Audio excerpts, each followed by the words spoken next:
Salam, ada sukacita. Selamat datang dan selamat beribadah di persekutuan doa generasi persiapan. Mari kita bersyukur kepada Tuhan karena Tuhan begitu baik dalam kehidupan kita sampai dan saat ini. Itu semua karena anugerah Tuhan. Untuk itu kita masuk dalam hadirat Tuhan. Sebelum memulai ibadah, mari kita menghadap Tuhan di dalam doa. Terima kasih Tuhan, terima kasih Bapa, karena begitu besar cinta dan kasih-Mu yang terjadi dalam kehidupan kami. Karena Engkau sudah melindungi kami dari pagi, siang hingga pada saat ini, pada sore. Kau begitu baik dalam kehidupan kami Bapa. Kami bersyukur karena itu semua cinta kasih yang terjadi dalam kehidupan kami. Pada saat ini ya Bapa, kami anak-anak-Mu akan memulai ibadah kami. Mari Tuhan berkati dari awal ibadah kami hingga pada akhirnya. Dan untuk itu, untuk memuji dan memuliakan nama-Mu. Bapa yang baik, kami pertaruhkan ibadah kami selanjutnya ke dalam tangan kasih-Mu. Hanya dalam Tuhan Yesus kami berdoa. Haleluya, amin.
saat berjuang bersama.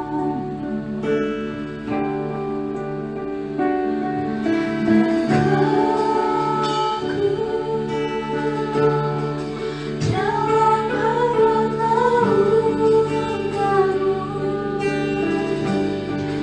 bawa hidupku padamu, bersandar dalam arahmu yang kudus.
online. Tidak seperti biasanya kita bisa berkumpul dan beribadah bersama, tapi hari ini kita melalui akses internet berjumpa dalam maya. Ada yang rekam dari tempat pelayanan misbah ini maupun teman-teman yang menyaksikan dari rumah. Semoga firman Tuhan di sore hari ini memberkati kita semua. Mulai ibadah kita, marilah kita menghadap Tuhan di dalam doa. Kita sama-sama merendahkan diri dan kita berdoa. Terima kasih Tuhan untuk kasih dan setia Tuhan, penyertaan Tuhan dalam kehidupan kami. Tuhan izinkan kami ada di tempat ini, telah memuji membesarkan nama Tuhan, dan kami akan duduk diam menikmati akan firman Tuhan di malam hari ini, mengajarkan kepada kami untuk berjaga-jaga di waktu mana Tuhan datang kedua kali menjemput kami, mempelai wanita-Mu, untuk membawa kami dalam perjamuan-Mu yang kudus di awan-awan permai. Terima kasih Bapa yang baik, hamba-Mu yang akan menyampaikan isi hati Tuhan, urapi hamba dari ujung rambut sampai ujung kaki, sehingga apa yang hamba sampaikan hanya untuk menyenangkan hati Tuhan. Bahkan umat Tuhan yang mendengar secara virtual di mana saja berada, Tuhan memberkati mereka. Siapapun mereka, Tuhan memberkati. Di dalam nama Yesus adalah firman Allah yang hidup itu, kami datang berdoa hanya kepada Bapa di surga. Amin. Ya, baik. Firman Tuhan yang akan kita bahas pada malam hari ini tentang berjaga-jaga. Firman Tuhan itu terambil dari Matius 14 ayat yang ke-38. Ibu Grace akan bacakan buat kita semua.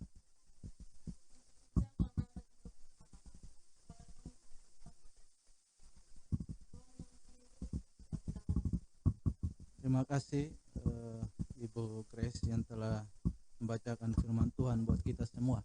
Firman Tuhan pada malam hari ini, sore menjelang malam hari ini, bicara tentang berjaga-jaga. Kalau kita lihat dari perikopnya ini bicara tentang ketika Yesus mau diserahkan dan ada di Taman Getsemani, di mana pergumulan kehidupan daripada Yesus menghadapi penderitaan itu bukan sesuatu yang gampang, dan dia harus menderita, memikul salib untuk menebus dosa saya dan saudara. Saudaraku yang dikasih dalam Yesus Kristus, bicara tentang berjaga-jaga, artinya itu berwaspada. Ada sesuatu musuh yang ada di depan kita sehingga kita perlu berjaga-jaga. Dan dalam posisi berjaga-jaga yang Tuhan ajarkan kepada kita pada malam hari ini supaya kita tidak jatuh dalam pencobaan, firman Tuhan mengatakan bahwa berdoalah. Jadi saudaraku yang dikasih dalam Yesus Kristus, untuk kita kuat menghadapi setiap tantangan atau peperangan secara rohani, kita perlu banyak berdoa. Tujuan dari berdoa adalah kita komunikasi dengan Tuhan. Kita minta kekuatan daripada Tuhan yang adalah penjaga dalam kehidupan kita. Saudara yang dikasih dalam Yesus Kristus, kita kembali pada konteks kebenaran firman Tuhan ini. Dikatakan di Taman Getsemani, taman di mana Yesus mengeluarkan semua rasa ketakutannya kepada Allah Bapa. Bahkan dia katakan bahwa biarlah cawan ini lalu daripadaku, bukan kehendakku tapi biarlah kehendakmu yang jadi. Secara manusia Yesus tidak mampu dalam menghadapi setiap tantangan di depannya. Tapi satu hal yang membuat Yesus mampu itu ketika dia duduk di bawah kaki Tuhan. Ini mengajarkan kepada kita supaya ketika kita dalam tahap di mana kita menantikan Yesus datang kedua kali dengan cara kita berjaga-jaga, Tuhan ajarkan kepada kita untuk tetap teduh di depan Tuhan. Tetap kita ada di bawah kaki Tuhan. Minta pertolongan, minta kekuatan. Sehingga Yesus katakan biarlah cawan ini lalu daripadaku, itu dia merasa tidak mampu. Dia merasa tidak bisa, dia tidak sanggup. Tapi satu yang dia katakan, biarlah kehendak Bapa. Jadi semua persoalan yang terjadi dalam hidup kita, masalah apapun yang terjadi dalam hidup kita, kita harus katakan biarlah kehendak Tuhan yang jadi. Mungkin berat kita rasa, mungkin setengah mati kita alami ini persoalan. Tapi Yesus ajar kepada kita, biarlah semua yang terjadi, penderitaan apapun yang terjadi dalam hidup kita, tetap nama Tuhan diagungkan.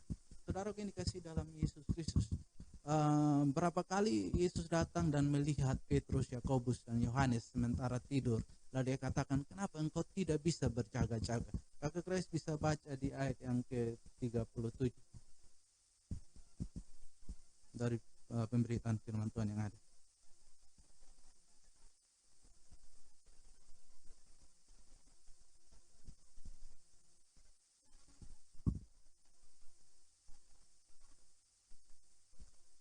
Ya, teman-teman yang dikasih dalam Yesus Kristus, Bapak Ibu, Bapak Saudara semua, seringkali kita menghadapi hal yang sama.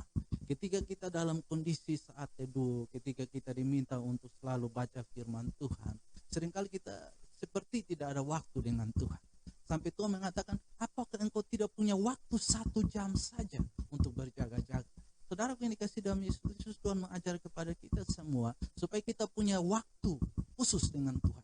Ada satu waktu di mana kita menyerahkan setiap persoalan kita kepada Tuhan. Karena kekuatan kita cuma ada kepada Bapa Surgawi. Ketika kita minta duduk diam di hadapan Tuhan. Firman Tuhan mengatakan bahwa 1 jam saja. Saudara yang dikasih dalam Yesus Kristus, Tuhan tidak minta banyak waktu. Tuhan minta kita 1 jam saja di dalam hadirat Tuhan sesuai konteks firman Tuhan ini. Terserah dalam implementasi hidup teman-teman, dalam pelaksanaan teman-teman, mau 2 jam, 10 jam, itu urusan teman-teman. Tapi firman Tuhan mengajarkan kepada kita di sini bahwa 1 jam saja. Apakah engkau tidak bisa berjaga-jaga? Artinya Tuhan mau memberikan kita sedikit waktu untuk kita bisa mengambil sebuah keputusan untuk punya hubungan keintiman dengan Tuhan. Lalu coba kakak baca lagi di ayat yang ke-30. Saya minta maaf, ayat yang ke-40.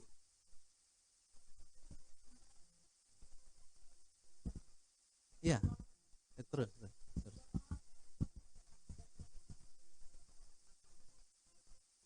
Ya, jadi teman-teman dikasih dalam Yesus, berikutnya Yesus pergi lagi dan mereka tetap tertidur. Karena apa? Mata mereka sangat berat.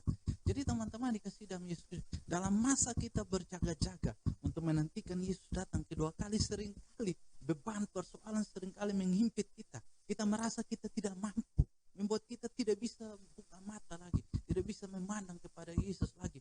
Karena apa? Terlalu banyak beban yang kita pikul. Kita merasa begitu banyak persoalan yang kita hadapi, kita merasa kita tidak mampu untuk memandang pada karya keselamatan Tuhan. Tapi Yesus mengatakan, berikan waktu sejenak kepada Tuhan.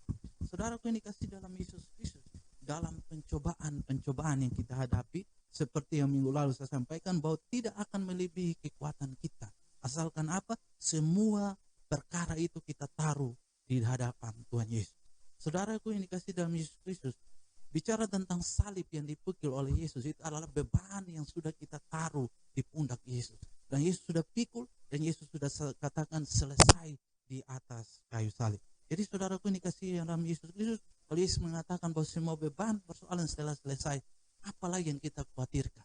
Intinya satu, kita datang di bawah kaki Tuhan, berseru dan memohon kepada Tuhan, minta petunjuk daripada Tuhan, maka setiap persoalan yang kita hadapi pasti kita mampu lewati. Saudaraku yang dikasih dalam Yesus Kristus, firman Tuhan mengatakan berjaga-jaga. Lalu apa yang kita jaga-jaga saat ini? Kalau waktu Yesus di Taman Getsemani itu mereka berjaga-jaga karena apa? Yesus sementara dijual oleh Yudas. Dan ada pasukan-pasukan yang sementara mau datang. Untuk apa? Menjemput Yesus waktu itu. Saudaraku yang dikasih dalam Yesus Kristus, ketika pasukan-pasukan itu mau datang dan Yesus sudah tahu bahwa waktunya harus diserahkan, dan dia merasa sendiri mampu waktu itu, tidak mampu waktu itu, dia minta kepada murid-murid untuk berdoa, berjaga-jaga, karena pasukan ini mau datang untuk jemput dia. Tapi pada konteks yang lain, sementara yang kita berjaga-jaga ini bukan menjaga-jaga pasukan datang kepada kita, tapi berjaga-jaga di mana Yesus itu mau datang jemput kita yang kedua kali. Dalam masa transisi di mana Yesus mau datang menjemput kita, ini adalah tantangan kita adalah iblis. Tantangan kita adalah bukan daging, darah dan daging, tapi lawan kita adalah iblis. Firman Tuhan dalam 1 Petrus 5 ayat yang ke-8 itu akan jelas dinyatakan buat kita. Kakak Grace bisa baca buat kita, siapa lawan kita?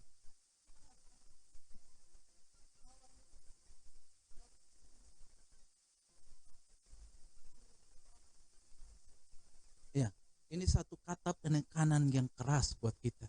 Diawali dengan sadar. Artinya sebelum itu kita belum sadar.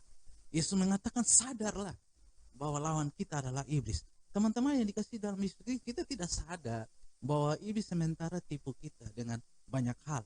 Tanpa kita sadari. Bahkan firman Tuhan mengatakan bahwa iblis datang menyerupai malaikat terang. Seperti benar yang terjadi dalam hidup kita. Mungkin pacar kita merasa bahwa dia orang yang baik. Kita merasa bahwa dia orang yang perfect. Tapi ingat baik, pacar juga bisa menyerupai malaikat terang untuk menjatuhkan kita. Jadi bagaimana kita bisa membedakan antara malaikat terang dan betul-betul malaikat daripada Tuhan? Firman Tuhan mengajarkan kepada kita untuk kita mengetahui orang yang datang ini dari Tuhan atau tidak. Dari buahnya kita tahu dia orang yang mengasihi Tuhan atau tidak. Jadi teman-teman dikasih dalam Yesus Kristus, firman Tuhan cukup jelas mengajarkan kepada kita, berjaga-jagalah. Dia katakan bahwa sadarlah. Dalam berjaga-jaga kita perlu sadar. Kenapa kita perlu sadar? Supaya kita tahu bahwa lawan kita ada dekat dengan kita. Kalau kita tidak sadar, maka kita merasa bahwa penjahat atau persoalan itu sementara jauh. Tapi kalau kita sadar bahwa semakin dekat, maka kita akan berusaha untuk berjaga diri, jaga dengan baik, berwaspada. Kita taruh tameng di depan kita. Maka firman Tuhan mengatakan bahwa lengkapilah dirimu dengan perlengkapan senjata Allah. Salah satunya adalah perisai iman kita. Bagaimana kita kuat dalam menghadapi setiap ujian, tantangan, persoalan, bahkan intimidasi iblis. Dengan cara satu, iman kita. Perisai iman kita harus tanam dalam diri kita. Yang kedua, firman Tuhan. Yang ketiga, doa. Dan yang keempat adalah ucapan syukur. Nah, ini dasar-dasar yang harus kita tanam dalam diri kita. Yang harus kuat, yang kita harus taruh dalam diri kita. Menempatkan Tuhan di dalam setiap persoalan kita. Belajar berdoa, belajar bersyukur. Nah, di situ ketika kita belajar berdoa, kita belajar bersyukur, maka apapun yang kita hadapi pasti kita mampu lewati. Firman Tuhan mengatakan bahwa dia seperti singa yang sementara berjalan keliling ke sana ke sini, dia akan mencari celah kita. Sehingga Efesus 4 ayat yang ke-27, kakak bisa baca. Efesus 4 ayat yang ke-27.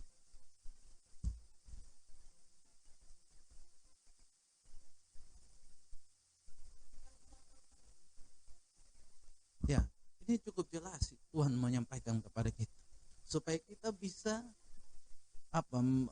menghadapi tantangan atau cara iblis untuk berusaha untuk menerkam kita, memakan kita. Maka satu hal yang perlu kita tanam dalam diri kita adalah jangan pernah beri kesempatan kepada iblis. Apapun itu, sekecil apapun, kita tidak perlu memberikan kesempatan kepada iblis. Apalagi kita anak-anak muda, banyak sekali keinginan-keinginan, banyak sekali rasa ingin tahu, banyak sekali yang kita ingin rasa semua itu. Tapi firman Tuhan mau ajar kepada kita supaya kita berjaga-jaga. Jangan beri kesempatan kepada iblis. Seperti Yusuf, kalau teman-teman baca perjalanan daripada Yusuf ketika dia dalam rumah Potifar, dia tidak pernah memberikan kesempatan kepada iblis melalui Potifar waktu itu, istri Potifar waktu itu. Walaupun ada kesempatan untuk dia bisa bersinar, walaupun ada kesempatan dan tidak ada orang di situ, hanya mereka berdua, tapi karakternya, integritas dan mengiring Tuhan, dia tidak pernah memberikan kesempatan kepada iblis. Kan dia sadar bahwa apapun yang terjadi dalam hidupnya, walaupun saudara-saudaranya jual dia, buang dia di dalam lubang, bahkan dia difitnah dan seterusnya, tapi dia sadar bahwa ada kekuatan Tuhan yang menyertai dia. Ketika dia sadar kekuatan Tuhan dalam dirinya dan dia belajar mengucap syukur, maka Tuhan melakukan perkara-perkara yang ajaib dalam diri Yusuf. Jadi saudaraku, ini dikasih dalam Yesus Kristus. Yusuf adalah orang muda loh. Ingat bapak, firman Tuhan mengatakan dia adalah seorang yang muda waktu itu, dikasihi oleh bapaknya. Dia sangat parasnya sangat elok, ganteng sekali. Jadi teman-teman dikasih dalam Yesus, kalau saudara ganteng, saudara cantik, saudara bersyukur. Tapi jangan gunakan kecantikan, kegantengan itu untuk sesuatu hal yang tidak menyenangkan hati Tuhan. Tapi pakai kegantengan saudara, kecantikan saudara, semua yang indah dalam diri saudara, menyenangkan dan memuliakan Bapa di surga. Jadi saudara ini kasih dalam Yesus Kristus, firman Tuhan menjelaskan kepada kita supaya kita tetap berjaga-jaga. Jangan pernah beri kesempatan kepada iblis. Karena firman Tuhan mengatakan dia seperti pencuri, dia datang mencuri, membunuh, membinasakan. Dia akan terus mencuri kemuliaan Tuhan yang ada dalam kita. Dia berusaha untuk menjatuhkan kita dengan setiap strategi yang dia sudah buat dalam hidup kita. Dia tahu kelemahan kita. Dia baca kelemahan kita dan dia akan pakai kelemahan kita untuk menjatuhkan kita. Mungkin kita lemah di mata, kita lemah di pendengaran, kita lemah di mulut yang suka cerewet-cerewet. Nah, iblis akan pakai itu untuk menjatuhkan kita. Mungkin kita lemah dalam persoalan perasaan dan hati. Nah, iblis akan pakai itu hati terus. Iblis akan pakai itu perasaan terus untuk menjatuhkan kita. Tapi kalau saudara peka bahwa iblis sudah pakai kita pu hati, iblis telah pakai kita pikiran, iblis pakai kita pu mata, iblis habis pakai kita pendengaran, maka kita perlu sadar. Kita buang itu perasaan-perasaan yang tidak berkenan di hadapan Tuhan. Ganti dengan perasaan mengasihi Tuhan lebih dari segala-galanya. Jadi saudaraku yang dikasih dalam Yesus Kristus, mari kita tetap berjaga-jaga sampai kedatangan Yesus yang kedua kali. Lalu firman Tuhan mengatakan bahwa iman kita bukan kita dasari kepada orang lain atau kepada siapa-siapa. Tapi firman Tuhan mengatakan kalau saudara punya iman saja sebesar biji sesawi, saudara mampu memindahkan gunung. Coba kakak Grace baca Yudas 1 ayat yang ke-20. Ini menjadi firman Tuhan yang terakhir buat kita semua. Semoga memberkati kita. Yudas 1 ayat yang ke-20.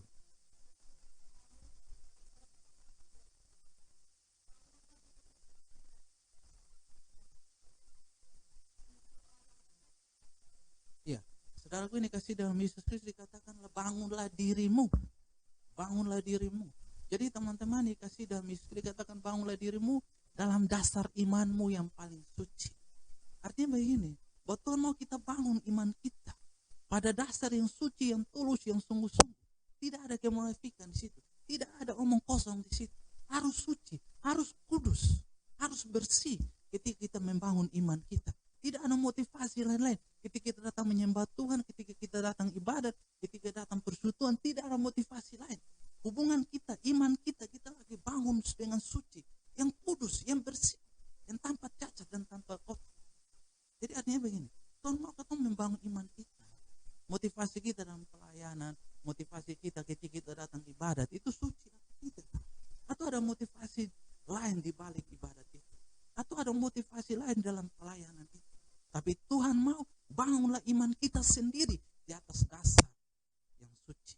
Jadi teman-teman dikasih dalam Yesus Kristus, kalau pelayanan saudara tidak suci, pelayanan saudara itu masih ada pikiran-pikiran yang kotor, pelayanan saudara motivasi-motivasi yang lain. Hari ini Tuhan mengingatkan kepada kita untuk kita tinggalkan. Bangunlah iman kita di atas dasar yang paling suci. Bahkan firman Tuhan mengatakanlah berdoalah di dalam Roh Kudus.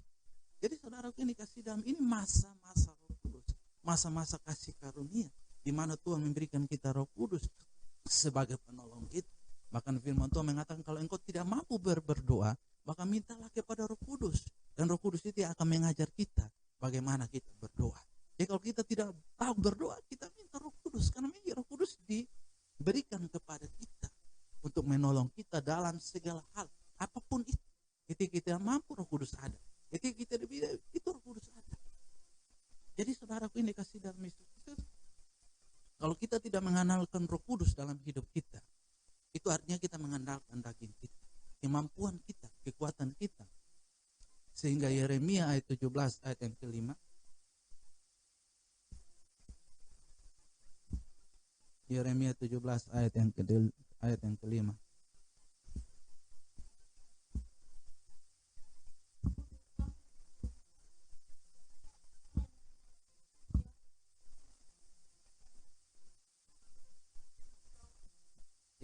Ini firman Tuhan jelas buat kita, buat terkutuk orang yang mengandalkan kekuatannya sendiri.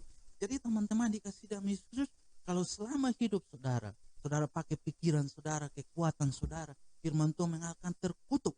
Artinya kita tidak bisa berbuat apa-apa karena tanpa Tuhan. Tapi firman Tuhan mengajar kepada kita supaya kita terus mengandalkan Roh Kudus dalam hidup kita.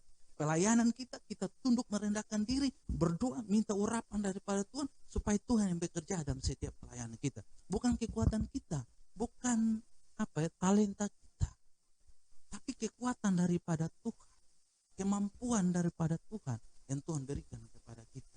Jadi saudaraku ini kasih dalam Yesus Kristus, di akhir zaman ini kan iblis bisa pakai apa saja untuk menjatuhkan kita. Sehingga untuk kita kuat, untuk kita mampu melewati semua, hanya satu, yaitu Roh Kudus yang akan menghibur kita, menolong kita ketika kita lagi galau, kita lagi dalam masalah, stres, bahkan tekanan ekonomi di akhir-akhir zaman ini, di mana Tuhan Yesus ini masih segera datang. Dan saya sangat yakin bahwa Yesus kalau katakan berjaga-jaga berarti ada waktu di mana Yesus akan datang. Yesus sudah katakan 2000 tahun yang lalu, tapi sampai hari ini Yesus belum datang. Tapi saudara perlu tahu bahwa waktu Tuhan tidak seperti waktu kita. 1000 hari menurut kita, tapi itu 1 hari bagi Tuhan. Jadi perbedaannya cukup jauh. Kalau kita mau hitung-hitung 2000 berarti baru 2 hari bagi Tuhan. Jadi Yesus bicara 2000 tahun yang lalu berarti baru 2 hari menurut ukuran Yesus. Sedangkan bagi kita sudah 2000 tahun, saya minta maaf, sudah 2000 tahun. Jadi teman-teman dikasih dalam Yesus Kristus, waktu kita dan waktu Tuhan berbeda. Makanya firman Tuhan mengatakan, biarlah waktu Tuhan yang terjadi dalam diri kita. Mungkin kita merasa bahwa ketika kita berdoa, jawaban-jawaban Tuhan sudah pernah datang seperti lama, tapi waktu Tuhan itu baru seberapa saja di waktu. Belum apa-apa itu. Karena waktu Tuhan dengan waktu kita tidak sama. Makanya firman Tuhan mengatakan dia melampaui setiap akal kita. Artinya begini, Yesus melakukan itu sesuatu yang di luar alur kita, pemikiran kita, di luar kekuasaan kita. Yang dia buat itu yang kita tidak mungkin bisa kita buat, itu yang Tuhan buat. Di luar akal kita, di luar kemampuan kita. Yang menurut kita bahwa itu terlalu jauh, menurut kita bahwa itu terlalu lama, tapi bagi Tuhan itu terlalu cepat untuk Yesus bisa menjawab. Makanya Tuhan bilang begini, tidak cukup panjang tangan Tuhan menolong kita. Tidak cukup telinga Tuhan untuk mendengar kita. Tangan Tuhan itu bisa kapan saja menolong kita. Tapi bukan ukuran waktu kita, tapi ukuran waktu Tuhan. Menurut kita lama, tapi menurut Tuhan itu belum seberapa. Saya kembali lagi bahasa saya, bahwa itu ukuran kita. Kita merasa lama, tapi bagi ukuran Tuhan itu terlalu sangat cepat. Jadi Yesus mau katakan kepada kita, tetap setia dalam mengiring akan Tuhan. Waktu Tuhan sudah sangat dekat. Banyak orang sementara banyak orang lagi berdiskusi apakah kedatangan Tuhan sudah dekat, tapi saya selalu meyakini bahwa waktu Tuhan satu orang pun sudah pernah tahu. Beta sudah pernah tahu, siapapun saudara juga tidak pernah tahu, cuma Yesus yang tahu. Tapi satu yang Yesus katakan bahwa berjaga-jaga saja. Entah kapan Yesus mau datang, itu urusan Tuhan.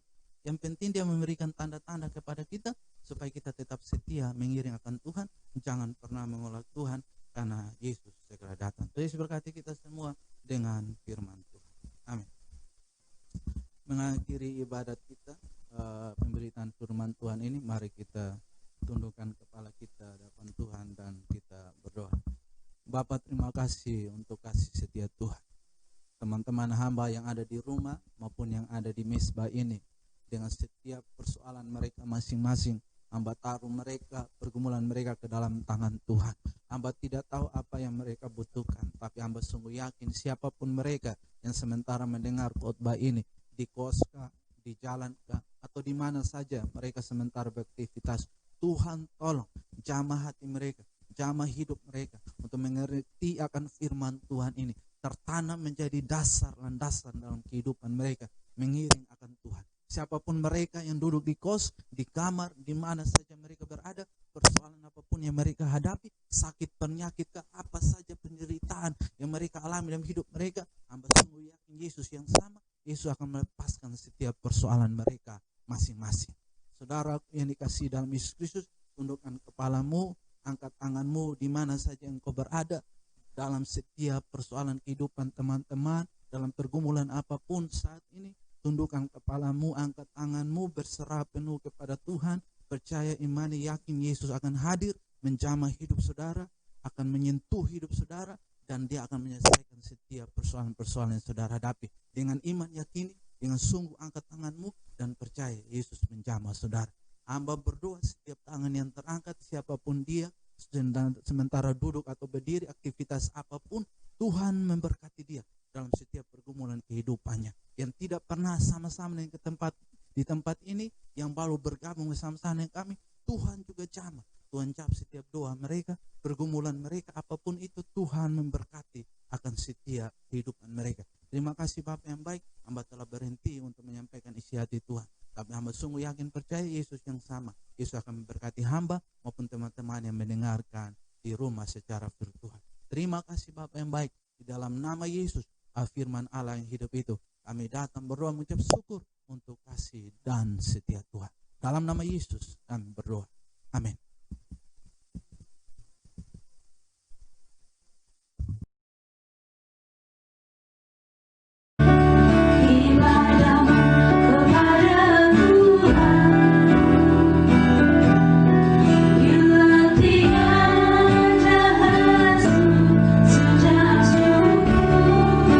Apa arti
Ya, untuk mengakhiri ibadah kita di malam hari ini, mari kita tundukkan kepala kita dalam doa dan kita berdoa kepada Tuhan. Terima kasih Tuhan untuk kasih dan setia Tuhan. Tuhan menyertai kami dari awal pertengahan hingga akhir daripada ibadah kami. Kami bersyukur bahwa punya Tuhan yang baik yang memberikan kami waktu untuk memuji Tuhan dalam mendengarkan isi hati Tuhan di akhir pertemuan kami ini. Dan berdoa setiap umat-umat Tuhan, hamba-hamba Tuhan, bahkan anak-anak Tuhan di mana saja berada yang mendengar khotbah ini, ibadat ini Tuhan berkati mereka. Yang sakit Tuhan sembuhkan, yang lemah Tuhan kuatkan, yang tersesat Tuhan kembalikan mereka dalam hadirat Tuhan. Kami akan pulang dengan segala kasih dan karunia berkat daripada Tuhan. Kiranya kasih dan setia daripada Allah Bapa menyertai menuntun kami, keluar masuk kami senantiasa dalam perlindungan kasih setia Tuhan. Di dalam nama Yesus kami datang bersyukur untuk semua yang Tuhan buat untuk kami. Amin.